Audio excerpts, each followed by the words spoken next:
If you thought the fear bill had calmed down, it hasn't. In fact, Parliament has just entered a full tug of war over some of the most controversial parts of the bill. And today I'm going to break down exactly what the House of Commons tried to block, what the House of Lords pushed through, and what these new updates actually mean for you, especially if you're not on benefits, self-employed or disabled. But before we go any further, I want to thank everybody for voting for me. I have won the UK Health Awards. I've never won anything in my life, so this is a massive shock. I have won the UK Health Awards for being an influencer and an author for everything that is health related. So thank you so much.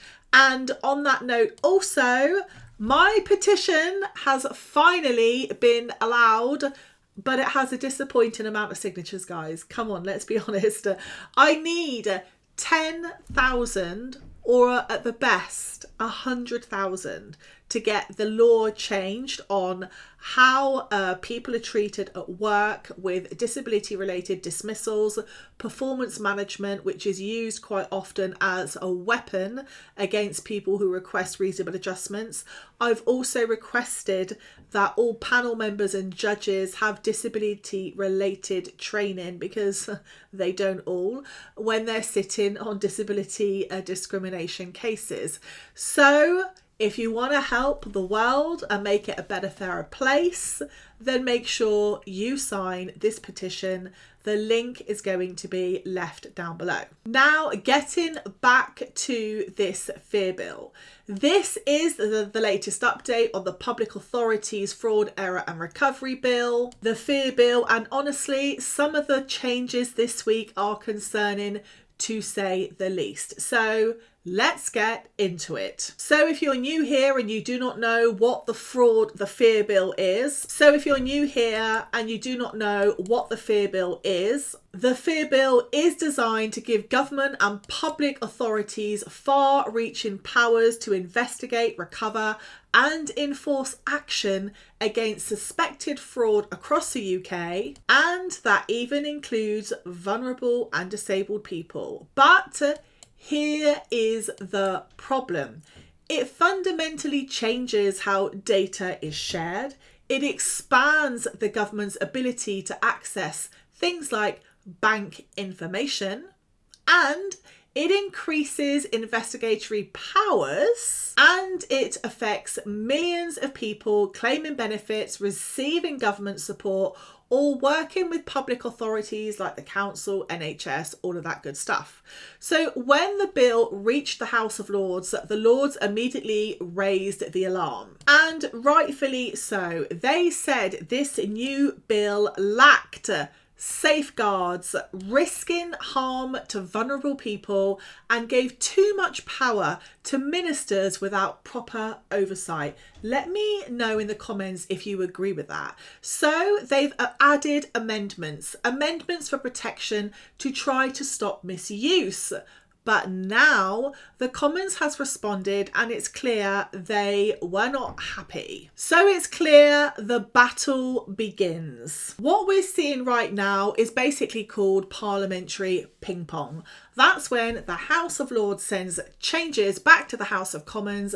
The House of Commons either accepts or rejects them, and the bill literally bounces back and forth until both sides agree. And it's fair to say it's been bouncing back and forth a fair bit.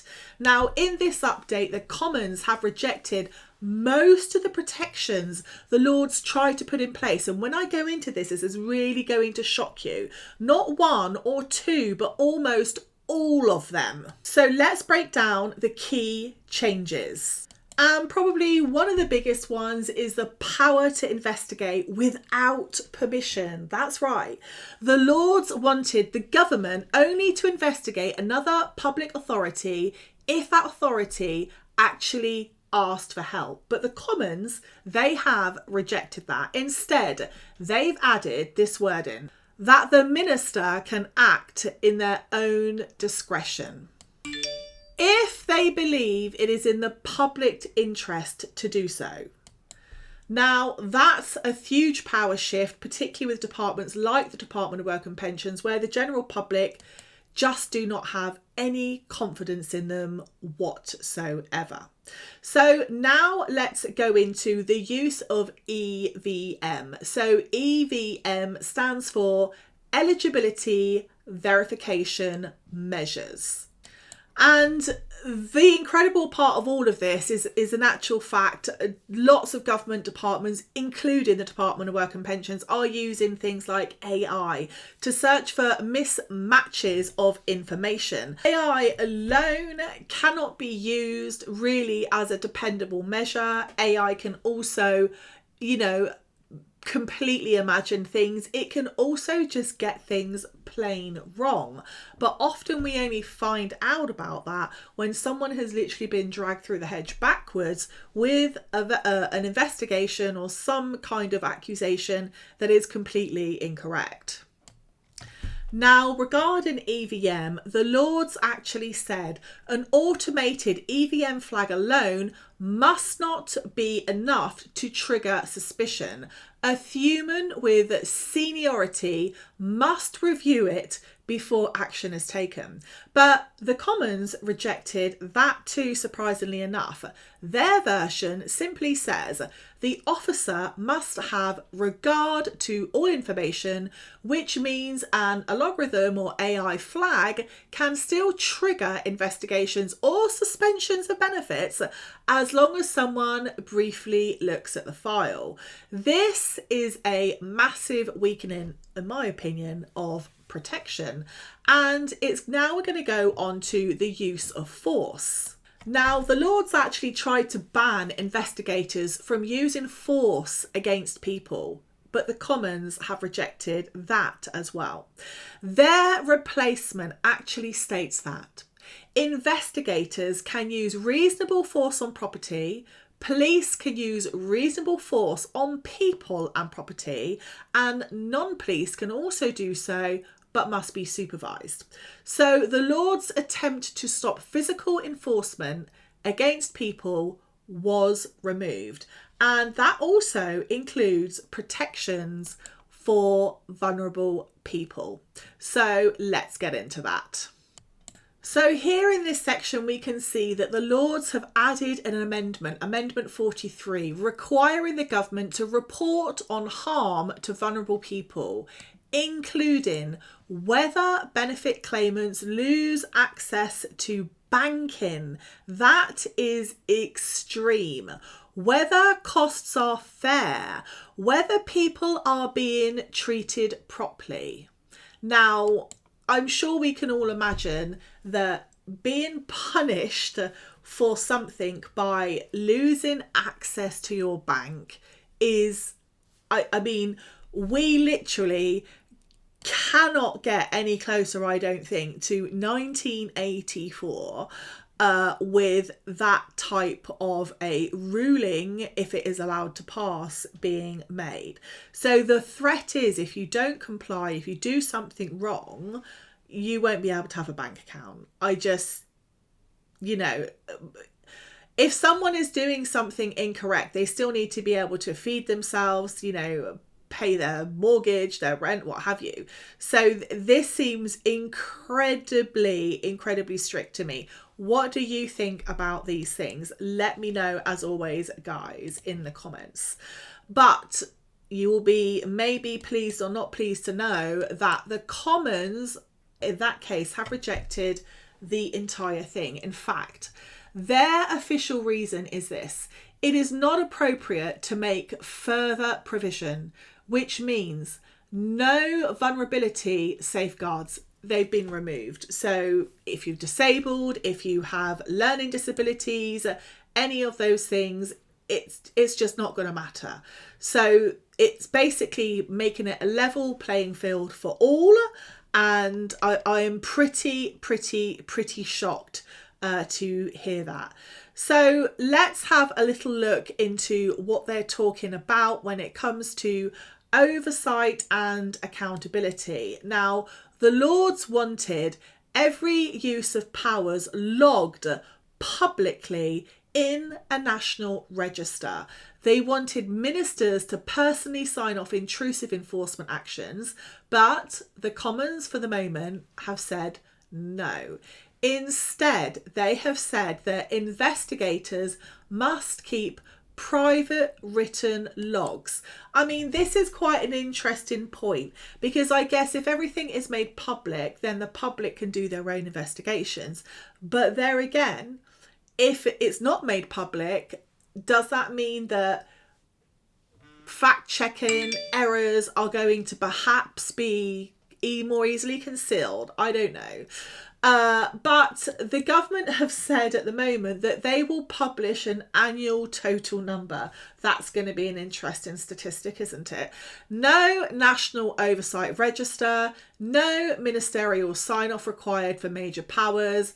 And again, the Commons versions weaken this lighter touch of accountability. So this is literally, I think it's a little bit unbalanced here. I don't know what anybody else thinks, but this is like everybody else and all their data, their banks, that must be scrutinized and, you know, to the digit or to the letter. But the agencies that are going to be doing this, the same level of scrutiny is not going to be done. It's just going to be left up to what they think is best. And I'm not too sure that that's going to be in, the interest of the public. I mean, maybe I'm wrong. So let's have a little look at the creation, therefore, of the Public Sector Fraud Authority. So the Commons did accept the Lords' amendment that formally allows the creation of the new Public Sector Fraud Authority. Now, this authority will be able to take over fraud powers from multiple departments. So this basically means that everything is going to be centralised. Trust me on that. Everything is going to be centralised. Now, when we're talking about digital ID and all the rest of it, we can all see where this is going. And there is going to be apparently an investigative body.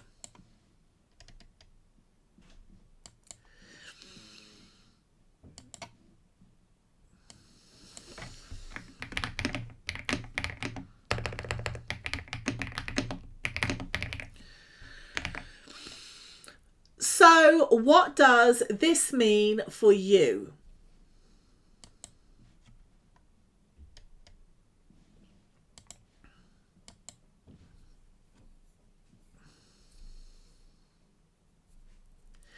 In short, the protections that have been designed by the House of Lords to safeguard the public, especially vulnerable or disabled people, have mostly been removed.